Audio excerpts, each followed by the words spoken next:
Lions fans, welcome back. We are less than 2 weeks away from regular season Detroit Lions football. It is Monday, August 26th. Detroit Lions play in 13 days. I can't wait. Got my tailgate prep ready. We're getting ready to head up there soon, man. I can't wait to get up there, do some tailgating with my wife and some buddies from work and just have a good time, man. This has been the longest offseason that I think I've ever had as a Detroit Lions fans.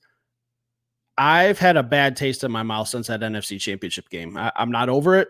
I will get over it on Sunday, September 8th, when we're kicking the ball off, and I'll say new season, fresh start. But I still got it in the back of my mind what could have been last year. What could have been? It still bothers me. But tomorrow, let's shift the gears a little bit. Tomorrow is one of the days in the NFL that no one really looks forward to, and I'm going to be very delicate. I've said in the past that I'm in no position to say who should or should not make this team. If I say someone should make the team, it's a good thing. I'm not going to get on here and discuss players that I do not think deserve to make the Detroit Lions final 53-man roster. As you can see, I'm not hiding. I'm a guy in an office talking Detroit Lions football. I have never received a paycheck from the NFL. I've never been a scout, a coach, anything like that. So I'm in no position to say you don't deserve to make this team. So what I am going to do today, I'm going to walk that fine line, and I'm going to give you guys 4 people who I think are on the bubble. But the end result is I do think all 4 of these people make the team. One of them's close. One of them's real close, and I hope he makes it due to his skill set and arsenal. But let's start first and foremost with James Houston. Let me set the table for you guys a little bit more. All off season, I have said James Houston is a liability in coverage, and I do think he is. You could just look at the grading, but that's okay if he's a liability in coverage, because what I think he makes up for in not being a good cover linebacker is he's a really, really damn good pass rusher, and I have some facts to back that up.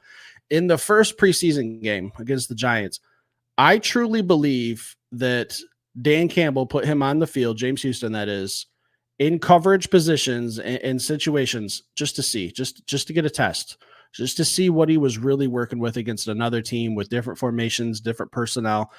He graded like one of the worst Detroit Lions defenders in that game against the Giants. And that's okay. I kind of saw that. I could say, I feel like Dan's putting him out there in pass coverage situations to see what he has. This is a time to find out. And when we put him in there in pass rush situations, he graded off the roof, off the charts. I mean, it was phenomenal. Had a sack against the Steelers the other day. I think we know what James Houston is. He's a guy who can put pressure on a quarterback. That's what we need. We have enough guys who can cover. We have a whole brand new secondary. Brian Branch, Kirby Joseph, traded for Carlton Davis, drafted the 2 rookies, Rakestraw and Arnold. We have guys who can cover. I don't need James Houston to cover. That's okay. And I understand he's a one-trick pony. You have to be able to stop that one-trick pony. That's going to be the problem. With Aiden Hutchinson, Marcus Davenport, Ali McNeil, DJ Reader coming back, getting cleared off the pup the other day, it's huge to have guys who can put pressure on the quarterback. I think that's what James Houston is, and that's fine. There's a role for that in the NFL, guys who can rush the passer. It's just something that can change the dynamic of a game. It's something where you can dominate the line of scrimmage. You can do that by dominating the quarterback's backfield and not letting him get comfortable. That's what James Houston does. I have not been an avid advocate for James Houston in the past. Like I said, I think he's going to make this team. He's on the bubble. It's close. There's a lot of guys that were competing for that spot, but I think Dan knows what he has in James Houston. He knows on 3rd and 8, I could put James out there. He's going to go at least put pressure. If he doesn't get a sack, that's okay. He's going to provide pressure. He's going to make that quarterback uncomfortable. Make him uncomfortable. He flushes out to the other side. Who's waiting over there? 97. Oh, he wants to step up in the middle. There's Ali McNeil, DJ Reader. There's really no escape for a quarterback when he's getting pressured from both sides and up the middle. And I think James Houston does that better than most people on this team. I'm not saying he's a starter. I'm not saying he's a Pro Bowler. I'm not saying he's ever going to be All-Pro or an MVP, Defensive Player of the Year, anything like that. But we have a guy who can put pressure on a quarterback. And again, I've been very critical of James Houston. I think he makes his team. I think we really learned this offseason that what he is a pass rusher. He's not a coverage linebacker. We can't use him in that role. That first game against the Giants, I truly feel like that was Dan throwing him out there as a test, sink or swim. Let's see what you can do in this type of situations. When I put you out there against a quarterback and I want you to rush, I know what's going to happen. I know you're going to get there. I think he ultimately ends up making this team. Next on my list, a lot of people, and trust me, I gave this guy a job 2 weeks ago. Okay. Isaiah Williams. Some people are still on the fence. Some people are still thinking that there's other bigger wide receivers out there who are going to make this team. If you guys know who I'm hitting at, great. I'm not going to say names because, like I said, I'm not here to tell a professional athlete that he doesn't deserve a spot on a roster. I think Isaiah Williams won a job. I think he's versatile enough to where he can do several different things, if not in the passing game, as a kick returner, a punt returner. I love Khalif Raymond in that role as a punt returner, kick returner. If Khalif needs a break and we can use him more in the passing game and say, hey, take a couple reps off here. We don't need you on kick return, punt return. We're going to throw Isaiah Williams back there. Khalif, you just focus on route running and pass catching. Or we can even flip that and say vice versa. It doesn't matter. It's a win-win for the Lions. Isaiah Williams all offseason was obviously highly, I guess we'll call it recruited by the Detroit Lions. They paid for him to come here, $250,000 as an undrafted free agent. Nice chunk of money. For the Detroit Lions, that's not a large chunk of money. For people like you and me, that's life-altering, okay? But they paid for him to come here. He got a huge contract to come work out for the Detroit Lions in preseason and training camp. And since day one, since we put pads on and started playing football, he's been a name we've just been hearing. He's shining in training camp. We've covered him quite a bit. He was a beast at Illinois, former quarterback, also another wrinkle Ben Johnson could exploit. And then we get into the games, and he's done nothing but produce. He's been nothing but a reliable target for Nate Sudfeld, Hendon Hooker, Jake Fromm. Like, whoever's throwing him the football, he's been the most reliable wide receiver in preseason games. So when you put good practices with good game tape, how can you bring a kid into the office and say, hey, there's not a roster spot for you? I don't see that conversation happening. And I've said this before, Isaiah Williams will be on an NFL roster. If the Detroit Lions do decide to cut him, some other team out there, I don't know who, is going to call his agent immediately and say, hey, we would like to sign Isaiah Williams to our active 53-man roster instead of going to the Detroit Lions practice squad. It would be a foolish move not to take that, regardless of who your favorite team is. If you get a chance to play in the NFL, you take that opportunity. You get a chance to play in a regular season game instead of a postseason or a preseason game, you take that opportunity. Isaiah Williams will be on an NFL roster, and I truly believe it's going to be the Detroit Lions. I think he is a nice combination of what we have in Amon-Ra St. Brown. We have two guys who are good route runners, not elite speed, but guys who can find those gaps in those zone defenses, and they can wreak havoc, sit there, let Jared Goff just pick apart defenses. Hey, Jameson Williams can take the top off, stretch this thing. Sam Laporta. We got plenty of options. I think Isaiah Williams is just a really, really nice fit. Next on my list, this is in no order, guys. Also, by the way, I just have to clarify that. Sometimes when I talk multiple people put it in their world that I'm doing like a ranking show. This is not a ranking show. Next on my list, also a guy I've been very, very critical of, Matthew Betts. I think when I hit it earlier at the beginning of the episode and I said that there's someone who's really, really close on that bubble, I was talking about Matthew Betts. If there's a 53-man roster, I truly, in my opinion, I think Matthew Betts is player 53. I think he's the last one to make this team, in my opinion.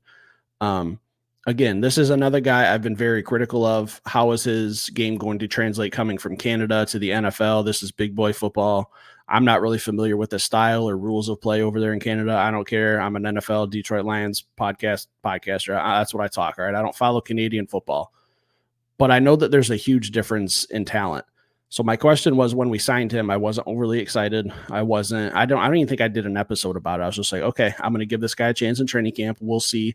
We'll talk about it when there's a little bit more meat with the potatoes. I can't just hop on here and talk about a guy from Canada that I only look at his stat line and see 18 sacks, knowing that probably will not translate to the NFL. Now, again, very critical. I think he makes the team. Matthew Betts against the Kansas City Chiefs was the most dominant defensive lineman on the field. whether that was against Kansas City starters or late in the game when he was getting sacks and he was eating Carson Wentz's lunch. He was providing pressures. He had a phenomenal move against Kansas City's backup right tackle. Don't know his name. He kind of did a fake outside step, came inside, Carson Wentz, see ya, put you on the ground. And then he had I don't know if that was after his offsides. I can't remember, so I don't even want to bring it up. But when I went back and rewatched the tape, in that game, I was mostly focused on the defensive backs. And in my recap show, I said, I want to go back. I want to look at some defensive line stuff. But even without really paying attention to the defensive line, it was impossible to notice how disruptive Matthew Betts was. That Kansas City game, him and Josh Pascal were probably the two guys causing the most chaos. And in the NFL, you can never have too many pass rushers. It's like pitching in baseball. You can never have enough arms. All right. You have different guys who can do different types of things. This is another guy you can put at that defensive end position on 3rd and 8. Maybe Marcus Davenport, he could probably shift into defensive tackle if someone needed a break or something. And you could put Matthew Betts at defensive end, James Houston at the linebacker position, 3rd and 8, Aiden Hutchinson. Good luck stopping that trio. And I didn't even mention a guy like Aleem McNeil. Like we have kind of like a NASCAR package. I've been using that a lot with the old school Giants used to do back in the Eli Manning days. And I guess it's not really back in the day. It wasn't that long ago, but their defense had 4 defensive ends on the field at a time in known passing situations. And they called it the NASCAR package, just 4 guys who could play multiple positions and get after a quarterback. That's kind of how I view Matthew Betts. Mostly a defensive end, not solid in the run game, not solid as a run defender, but we were number 2 in rush defense last year. We can afford to have a little bit of a drop off if that means getting more production from a pass rush. And I think that's what he could bring. Again, I think he makes the team. I think he's the last one to make the team. And the last person on my list, Isaac Ukwu. I feel like he's just played very, very consistent, good football all preseason. And in every game this preseason, I think he's made a play in some way or another. He's provided pressures. I know Broderick Martin assisted on a sack that he had, and Broderick Martin was the main cause, but Isaac Ukwu was there to clean it up. Sometimes the big boys they aren't very nimble and they have a harder time getting around. Isaac Ukwu came in, cleaned up a sack. He's just provided another guy who's just provided pressure, guys. If you haven't noticed the trend of this show, I'm talking a lot of pass rushers and difference makers. I'm not breaking down offensive linemen on the 3rd string. I told you in the beginning, I'm not here to cut people. It's not my job. I cannot sit here and tell an NFL player you can't make the team. So I'm kind of focusing on people and positions that we need. We need pass rushers.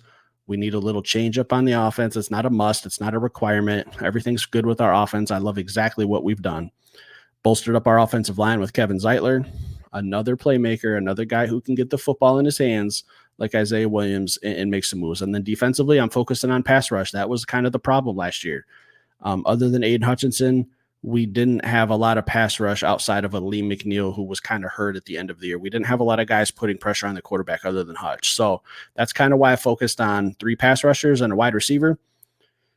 Guys, tomorrow's a long day, okay? And while I wrap up the show, I just want to say that it's been a fun preseason.